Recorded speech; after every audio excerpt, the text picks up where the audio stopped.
Good Saturday evening here on a winning day in Knoxville for Tennessee as the Volunteers beat Missouri by a score of 35-12. We're wrapping it up with a little mini podcast here with Rob Lewis and Austin Price.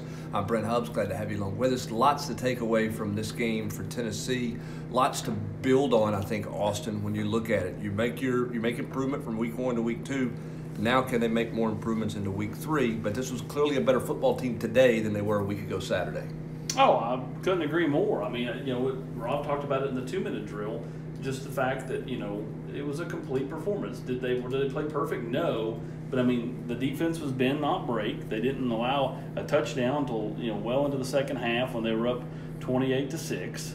At that point, Brent, it still, as Rob pointed out in the 2-minute drill also, it still took Missouri to 4th down to get in the end zone. Tennessee did a nice job across the board. No turnovers on offense. Now, to Coach Pruitt's credit, he did point out a couple that could have ended up going Missouri's way, that Tennessee was either able to get back because of a penalty or they recovered on their own. But I thought Tennessee played extremely well, won the game like you hope they would win it going in if you're a Tennessee fan. Rob, I thought it was interesting when you watched the start of this game. I mean, Jeremy Pruitt led his team on the field. He was clearly emotional. He was clearly wound up, trying to get his kids to manufacture some hype. Right, he was. He was trying to make sure they were juiced and ready to go. He stopped the buses at the top of the hill and did the Vol walk, which nobody was prepared for. No security was prepared for. Nobody knew it, but he was trying to make today maybe the most normal day of all, even though it was not a normal day in Neyland Stadium. I thought it was another sign of the head coach pushing the right buttons with his football team, not just his X's and O's, but in terms of how he deals with this team. Yeah, I thought that, you have to give him credit. It obviously worked. I mean, you look at the way Tennessee started the game. I mean, which starting hot has not really been their strong suit offensively, for the last little bit, and they sure were today. I mean, they took it, they had 3 really good drives to start the game. Smaglia didn't cash the second one in, but essentially just marched up and down the field the first 3 times they had the football. Got stops on the other end. I mean, Tennessee just really took control of the game, I thought, early in the second quarter. I thought Jim Chaney had a real good feel today, too. Maybe that's because things went well early. His quarterback was playing early. He almost stayed on his script, it felt like, all game long. I mean, the jumbo packages, and then different formations here. They pulled tackles today in the run game. I mean, some nice wrinkles that you saw out of them today that you didn't see in week 1. Maybe they weren't ready for it because of all the guys that are missing. You got Jalen Hyde involved. I thought Jim Chaney had a good day today, putting this offense in the right position. I agree, and I think it's just another example of the old, cliche. It's a cliche, but it's a cliche because it's true. Everything's easier when you run the football. I mean, everything, it just opens so much up. And, got the play action game going. Jarrett, he wasn't perfect by any means, but once again, no turnovers 2 weeks in a row. That's, I think Jeremy Pruitt will take the quarterback play that he's got the past 2 games. Oh, absolutely. I mean, has to. I mean, again, the ball, I thought his accuracy was much better today. I liked the way he was decisive in using his feet. He had a slant that he shouldn't have thrown that could have been picked and should have been picked. I don't think he ever saw the safety coming with the slant. I thought that was the one real bad play. I mean, Austin, the little screen they were trying to throw out there to Princeton Fant or whatever that wasn't his fault. He got absolutely jackhammered because they didn't pick anybody up off the edge. I thought overall Jared took a step today. Everybody wanted to know what was he going to be like this week. Physically, he was better. Mentally, I thought he was right where he was a week ago. Agreed. I thought that, he did not really put it in harm's way. The only one I can remember is in the second half, he threw into like triple coverage. And that might be the play you're talking about, that easily could have been picked off. But, he hit the 2 nice balls to Jalen. It's clear he likes Jalen Hyatt and realizes how he can change the wide receiver position here. He talked about that in his post game, about how good it was to get him out there today and let him be involved. Malachi Weidman, I did not see him in the game, but apparently he got in the game at some point because he mentioned that he was in there. But again, though, as Rob said, it's easier when you're running the football. I thought they did get a little pass happy to start the game, and then really ran it almost at will, the rest of the way after that first quarter. Well, he was certainly. I mean, they were going to take some deep shots early to try to stretch him, but when you come back, I mean, I think they had like 28 runs in the first half or something like that, which was obviously a far cry from what we saw a week ago. They clearly had more balance and was in better shape there. You brought it up down in the 2-minute drill. Tennessee's where they won the 2 games they're supposed to win. Mm-hmm. You know, and to me, as big as anything, this whole season is establishing a trend against the Missouris, the Vanderbilts, the South Carolinas, the teams you've really struggled to consistently beat the last decade. You start establishing a trend, I think the wins over the Auburns and Georgias and other teams like that will come. Well, and look, Rob, that's the thing. I wrote this on, I guess, Wednesday. Everybody measures. They're going to measure you whether you beat the big boys, okay? But the reality is, before you can really beat the big boys, other than a random upset here and there, you got to learn to walk, so to speak, by beating the people you're supposed to beat. Tennessee's supposed to win this game by double digits today. That's what Vegas said. Line didn't move all week long. They were supposed to win this game by double digits. To their credit, they took control of the football game early and kept it for 60 minutes. Yeah, I mean, I think, you saw it start last year when they, outside of, the horrendous start. I mean, Jeremy started doing this last year, beating Tennessee. You can't. They went from the cellar to the middle of the pack. I mean, they had a 500 record in the SEC for the first time since, good gracious, like Butch's next to last year. And you could just feel it coming. And now, I mean, I feel like this team, are they ready to compete with Georgia and Florida? I don't know that I would say that. But boy, they're way closer to being able to stand toe to toe than they have been in years. And you know why that is? In my opinion, I had one of the media guys that was here in the box today, and he doesn't come around all the time. And he came up and he said, "What do you think the difference is in this football team now versus a year ago or 2 years ago?" And I said, "It's the line of scrimmage. No I mean, question. You're winning at the line of scrimmage, and that's because you're better at the line of scrimmage. You've won these close games."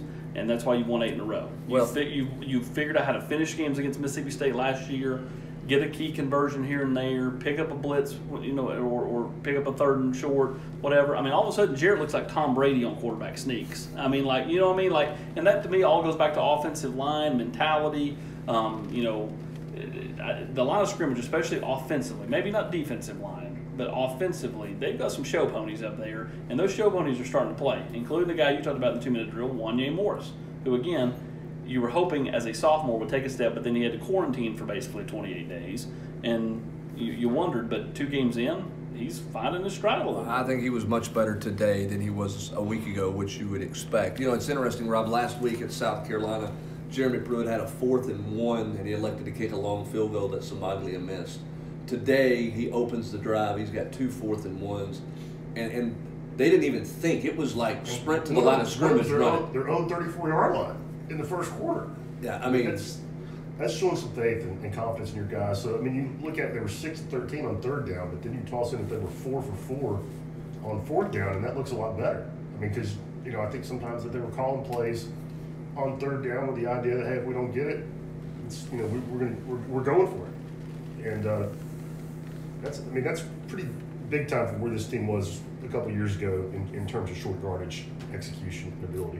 Well, they did some short yardage stuff with Spraggins on the field, Cooper Mays, the jumbo stuff they had out there. Cade certainly helped. I think Trey played even better today with Cade out there. Wanye played better. I mean, there's an attitude that those guys bring about.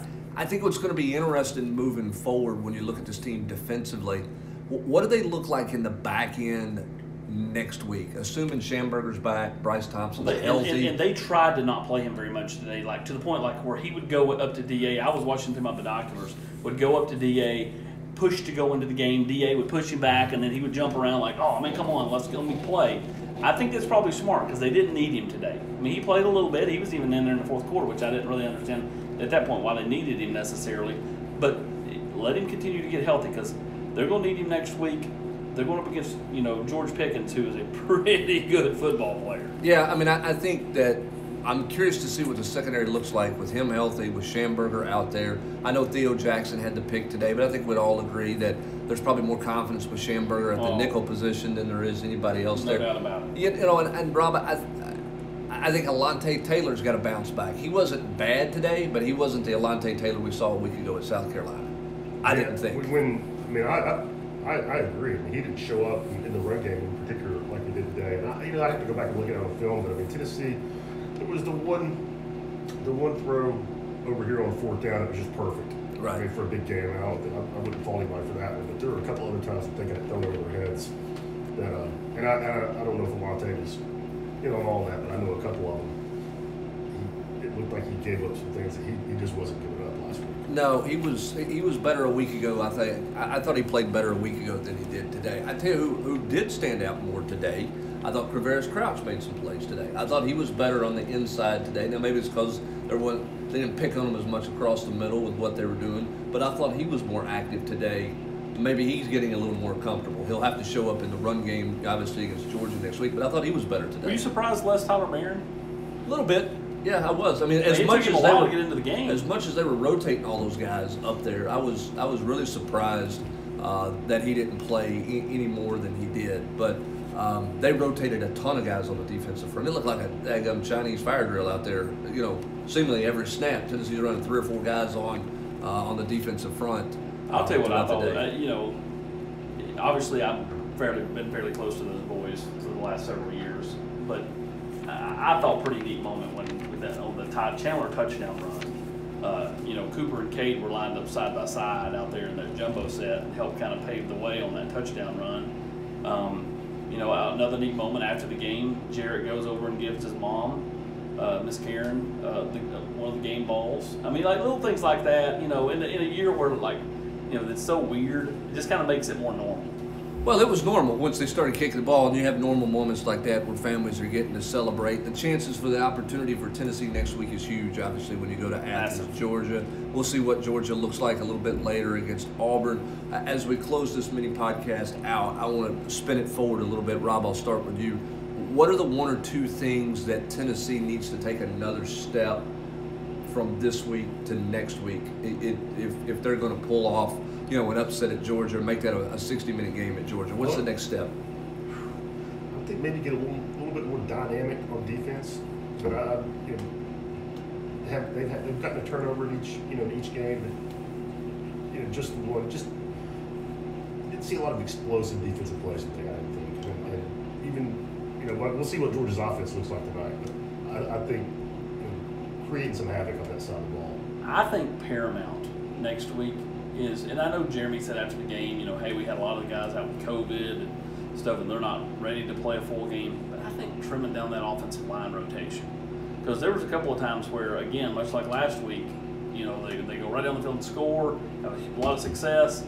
Then they change the lineup a little bit. Next series, not as much, And so I think, if you can find a way to keep those guys on the field, I think that goes a long way to playing them, more consistently on offense. Because, it almost has felt like through the first 2 weeks, when Tennessee's needed a touchdown, they've been able to go get it. But then it's like they fool around with, different lineup changes and, this and that. And then, they go into a lull. Then when they need it again, they go get a touchdown.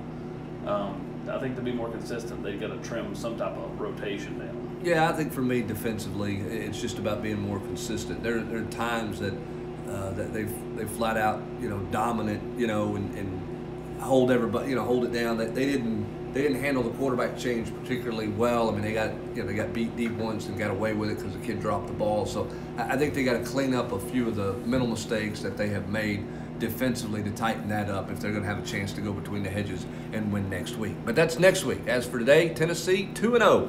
Win streak continues as they beat Missouri here at Neyland Stadium by a score of 35-12. For Rob Lewis and Austin Price, I'm Brent Hubbs. Have a great rest of your Saturday, everybody.